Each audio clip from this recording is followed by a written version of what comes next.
All right, so The Athletic put out a list of their top 125 players coming into next season in the NBA. They did them in a list of tiers, going 1, 2, 3, 4, etc. And they did them 1A, 1B, 1C.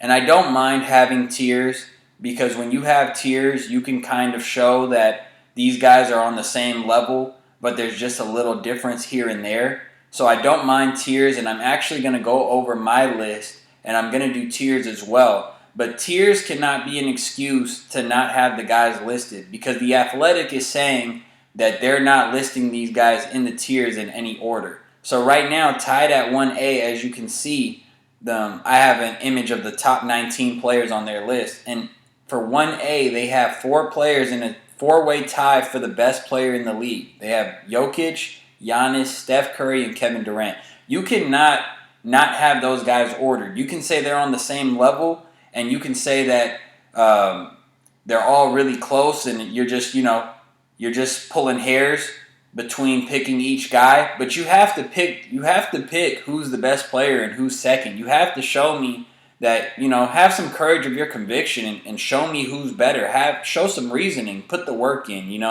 So that's all that I'm saying. And I liked a lot of things that they did with this list. I liked a lot of the players on this list. There are a few that I'm just going to quickly go over that I think were just a little crazy and that are the biggest differences between my list and theirs. I'm going to be doing my top 20 with you guys shortly. But, just looking at the top 19 that they have on this image right here, Rudy Gobert is a great player. I really like Rudy Gobert. I like him more than most. The way that he impacts a game is just tremendous. But Rudy Gobert as a one-way player cannot be top 20 in the NBA right now. He just can't be. As a one-way player, when we have so many amazing players in the league that are two-way players, you cannot have a Rudy Gobert as a top 19, 20 player in the league when he's only impacting the game on one side of the ball. I just can't do it. Because maybe if it was on the offensive end that he made such a big difference and on defense he didn't do that much, I could do it because offense is more important than defense at the end of the day. We value offense more. What you can do with an offensive player is a lot more than you can do with a defensive player. But a guy that doesn't have any impact on the offensive end and is strictly a defensive player, I cannot put you in the top 20. Not in the NBA right now with the talent pool that we have. I just can't put you in the top 20. Another guy on this list that I have an issue with is James Harden being in the top 20. I can't do it right now. I think that's a little bit of reputation. I think people are just going off of reputation right now and saying that James Harden is top 20. James Harden's not a top 20 player in the league. He's really good as a floor general still, getting the ball to the right place on the court, feeding Embiid, swinging the ball around, being a threat in the pick and roll to maybe find the roller and do some interesting things on the court, I like James Harden's game. I'm not one of those guys who hated James Harden always getting to the free throw line. I like the way that he exploited the game. What I didn't like is that he wasn't able to be effective with it in the postseason. But I did like watching his game, and I thought it was interesting, and I thought it was cool the way that he would work the game. But right now, with his lack of burst, and he was never a super athletic guy, but he had more before. He's just not there right now as a scoring threat, where I can put him in the top 20. When I think of James Harden in the postseason nowadays, coming into next season, I see him having games in the postseason scoring 16 points a game. A James Harden stat line right now in a big game kind of feels like 16, 9, and 7.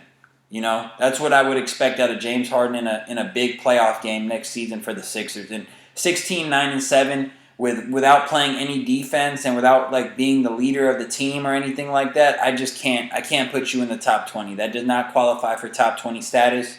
Another thing on this list, just as far as guys who I wouldn't have in mind, Chris Paul as a top 19 player in this league right now, I just can't do it. I know Chris Paul means a lot to the Suns as the leader.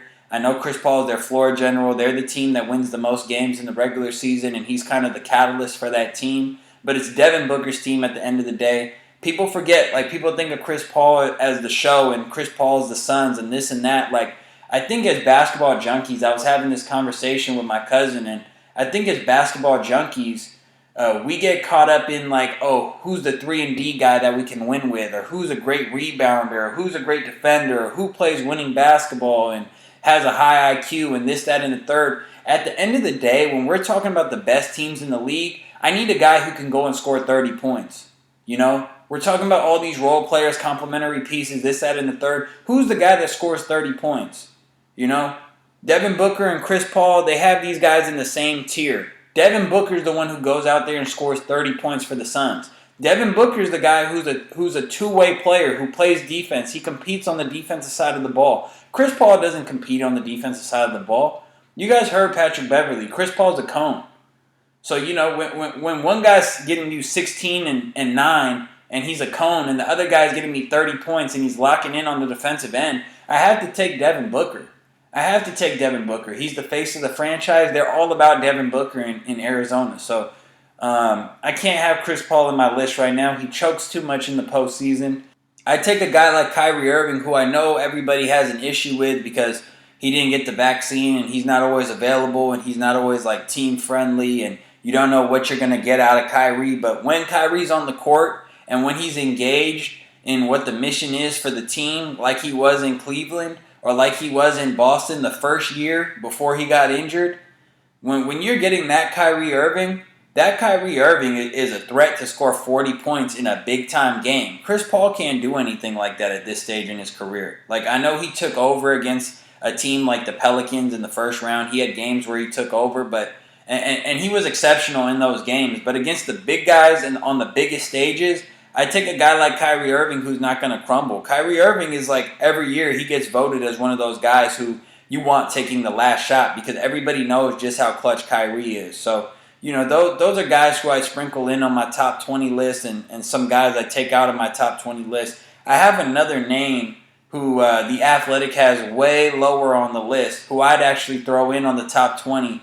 But I'm going to get to that in a second. I'm going to save him for later because he's on the back end of my top 20. So, you know, starting off my list at number 1 in his own tier 1, best player in the world right now. It's not even close, honestly, in my book. Impacting the game on both sides of the ball, leader of the franchise, you know, everything you would want from a star player, the biggest, fastest, tallest, strongest guy. Giannis Antetokounmpo is the best player in the world right now. He has the crown. It's not even really a discussion. It really isn't. So Giannis is number 1. He has his own tier. Tier 2, I'm going from players 2 through 7, all fitting in category of tier 2.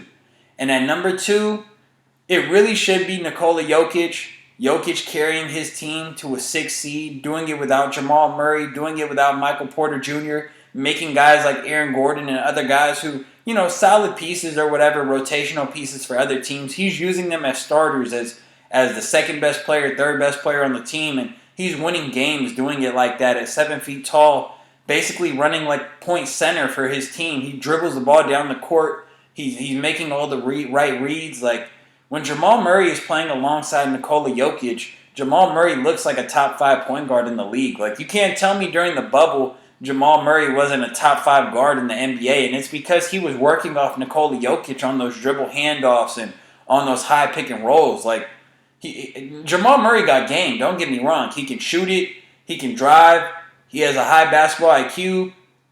When I think of Jamal Murray, he has a very different game than Tony Parker, but I think of where he stands in the league kind of similar to like Tony Parker, except without the championships. Like how Tony Parker, there was always like more dynamic point guards than him in the league, guys who were better than him, but Tony Parker was winning and he was playing off of Tim Duncan and he looked really good in that role.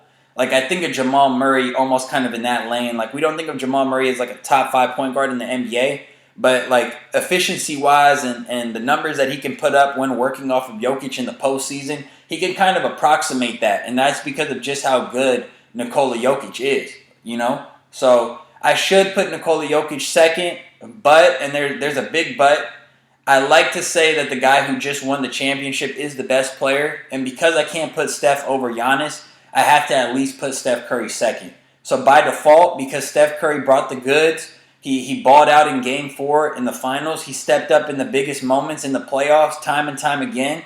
He balled out when the Warriors needed him most. He went on a quick little 7-0, 8-0 run by himself, making winning plays on both sides of the ball, being a two-way player, because Steph Curry is a two-way player. I know what I see, and Steph Curry plays really good defense. I have to put Steph Curry second as the leader of a team that has won 4 championships in the last 8 years. So Steph Curry second, to start off that tier 2 list, and I put Nicola Yokic third. Fourth on that list, Kevin Durant. Kevin Durant, when you combine size with skill set, he's arguably, he's probably the best player in the NBA. Now, the thing that separates Kevin Durant from the guys who I've mentioned ahead of him is Kevin Durant's not a leader. He's not an alpha. He's not a leader. He's not necessarily the locker room guy. He's not necessarily the guy that's going to rally all the troops together. He's not the number one guy who you want to go to war with. You want right beside you. You want to go to war with Giannis. You don't really necessarily. Kevin Durant's not that guy per se, but